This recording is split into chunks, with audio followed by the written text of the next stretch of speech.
Bismillahirrahmanirrahim. Assalamualaikum warahmatullahi wabarakatuh. Alhamdulillahirabbil alamin wa bihi nasta'inu ala umuri dunya waddin wassalatu wassalamu ala asyrafil anbiya'i wal mursalin nabiyina Muhammadin wa ala alihi wa ashabihi ajmain. Amma ba'd. Santri kelas Bison yang semoga Allah Ta'ala muliakan, ini adalah pelajaran perdana pada kelas Bison, yaitu kelas belajar ilmu shorof online, di mana kita akan mempelajari tentang ilmu shorof mulai dari dasar-dasarnya hingga kepada berbagai jenis materi-materi yang diterangkan di dalamnya. Thayyib. Sebelum kita mulai kepada materi-materi yang inti, ketika kita ingin mempelajari suatu ilmu, kita harus mengenal dulu tentang ilmu tersebut, ya. Mulai dari pengertiannya, faedah yang didapat dengan mempelajari ilmu tersebut, serta cakupan dari ilmu tersebut. Kita akan mulai dengan pengertian ilmu shorof, ya. Apa itu yang dimaksud dengan ilmu shorof? Mungkin antum semua pernah mendengar tentang ilmu shorof atau tasrif, ya.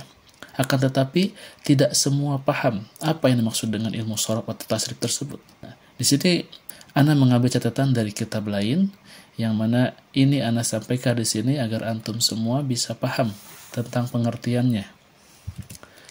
Ilmu shorof atau yang bisa disebut juga dengan ilmu tasrif adalah ilmu yang mempelajari perubahan bangunan dan bentuk kata, serta apa yang terkena kepadanya, baik berupa tambahan huruf, penghilangan huruf, pemindahan, serta penggantian huruf, ya.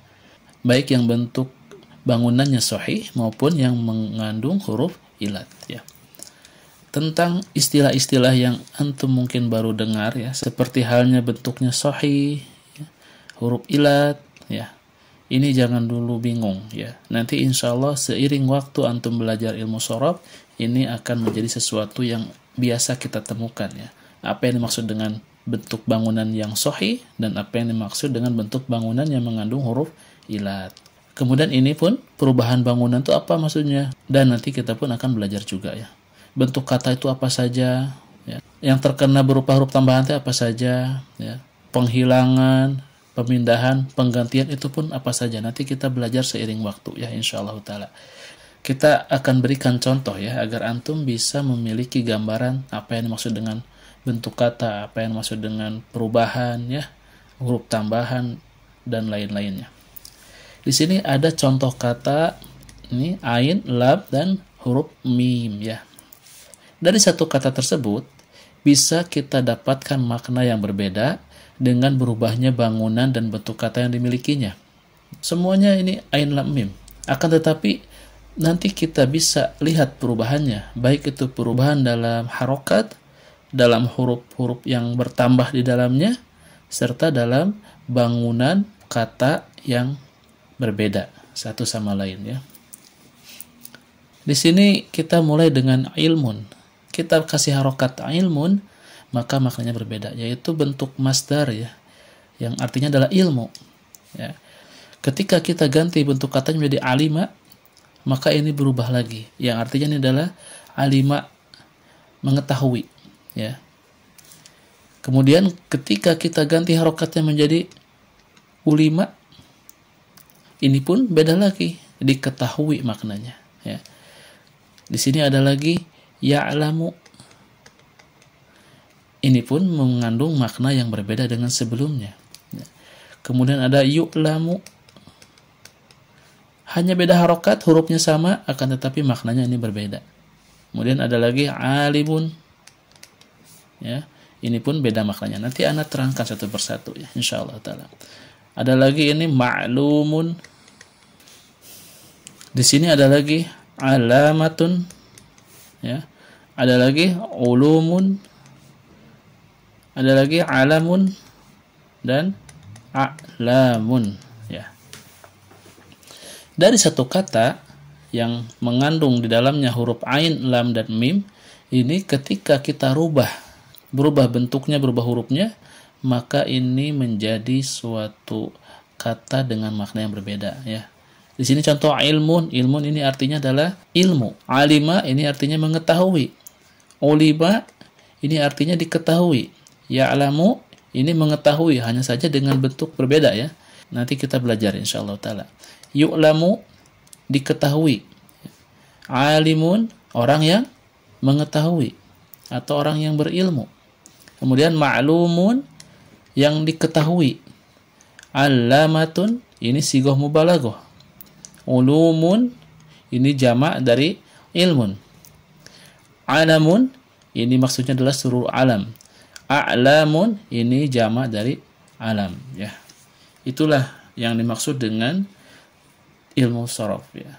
Ketika kita mempelajari tentang perubahan-perubahan suatu kata, maka kita bisa memahami maknanya dari perubahan setiap kata tersebut. Kita lanjut kepada faedah belajar ilmu sorof. Kenapa sih kita harus belajar ilmu sorof? Apa faedah yang bisa didapatkan? Di sini mempelajari ilmu sorof minimal akan memberikan kita 3 faedah. Yang pertama adalah menjaga lisan dari kesalahan dalam kosakata bahasa Arab, ya. Karena bahasa Arab itu hurufnya sama, harokatnya berbeda, itu bisa menjadikan maknanya berbeda, ya. Contoh di sini ada kalimat, ada jumlah, ya, huruf-huruf hijaiyah. Nah, kita bisa menjaga lisan kita dari kesalahan apabila kita mempelajari ilmu sorof. Kita bisa tahu ini bagaimana mengharokatinya, ya. Misalkan ini kita harokati i'lam rahimakallah. Nah, seperti ini. I'lam rahimakallah. Kita bisa tahu ini kenapa dibaca i'lam, karena kita belajar ilmu sorof. Kenapa ini dibaca rahima, ini ada di dalam ilmu sorof. Kita bisa memahami hal tersebut dengan belajar ilmu sorof. Sehingga lisan kita bisa terjaga dari kesalahan dalam kosakata bahasa Arab. Faedah yang kedua yaitu memelihara aturan-aturan dalam penulisan bahasa Arab. Ketika kita ingin menulis bahasa Arab, maka kita tentu harus tahu aturan-aturannya. Nah, jika kita belajar ilmu sorof, kita akan mendapati aturan-aturan tersebut dan bisa memelihara penulisan bahasa Arab sesuai dengan aturan yang benar. Yang ketiga, faedah belajar ilmu sorof adalah mengenali huruf tambahan atau huruf zaidah dan huruf asli di dalam sebuah kata. Jadi kita bisa belajar suatu kalimat bahasa Arab, kita bisa tahu ini huruf aslinya apa, ini huruf tambahannya apa, ya. Contoh di sini, ya. Yang dikasih warna merah ini adalah huruf asli. Adapun yang dikasih warna hitam, ya, ini adalah huruf tambahan. Ini huruf tambahan, ini pun huruf tambahan, ya. Adapun ini alif pun huruf tambahan, cuman tidak bisa dikasih warna hitam, ya. Jadi tetap huruf aslinya adalah 3, yaitu ain, lam, dan mim. Ini huruf aslinya. Dan kita bisa tahu huruf tambahannya apa saja ketika kita belajar ilmu sorof. Itulah beberapa faedah yang akan kita dapatkan ketika mempelajari ilmu sorof, ya. Ini hanya sekedar pengantar saja sebelum nanti masuk kepada inti materi. Nah, insya Allah pada pertemuan berikutnya kita akan mulai masuk kepada kitab, ya. Kitabnya Kitabut Tasrif. Taib. Lalu cakupan ilmu sorof itu apa saja? Cakupannya antara lain, ilmu sorof itu hanya mencakup kepada isim-isim yang mu'rob, ya, serta fiil-fiil yang mutasarrif. Jadi kepada isim-isim yang mu'rob dan fiil-fiil yang mutasarrif. Dikarenakan ilmu sorof itu merubah dan memindahkan, ya, dia merubah suatu kata. Perubahan dan pemindahan tersebut tidak akan masuk kecuali kepada kata-kata yang menerima perubahan. Jadi isim-isim mu'rob dan fiil-fiil yang mutasarrif itu adalah kata-kata yang dapat menerima perubahan. Adapun isim-isim yang mabni, dia tetap bentuknya tidak mengalami perubahan, serta fiil-fiil yang jamid, ini pun sama, fiil yang bentuknya hanya satu saja, serta huruf pun sama, tidak berubah, ini tidak masuk ke dalam cakupan ilmu sorof. Dikarenakan semua itu tetap dalam satu keadaan yang sama, yaitu tidak berubah. Ya, demikian video pembelajaran pada pertemuan pertama ini. Semoga bisa memberikan faedah dan manfaat serta wawasan baru di dalam mempelajari atau di dalam pelajaran bahasa Arab, sehingga kita ketika nanti masuk kepada materi, antum semua sudah siap dan sudah paham, ya. Minimal kita tahu pengertian ilmu sorof apa, cakupan ilmu sorof apa, faedah mempelajari ilmu sorof itu apa, ya. Insya Allah nanti di liko akan Anda tanyakan beberapa materi-materi yang disampaikan di video ini.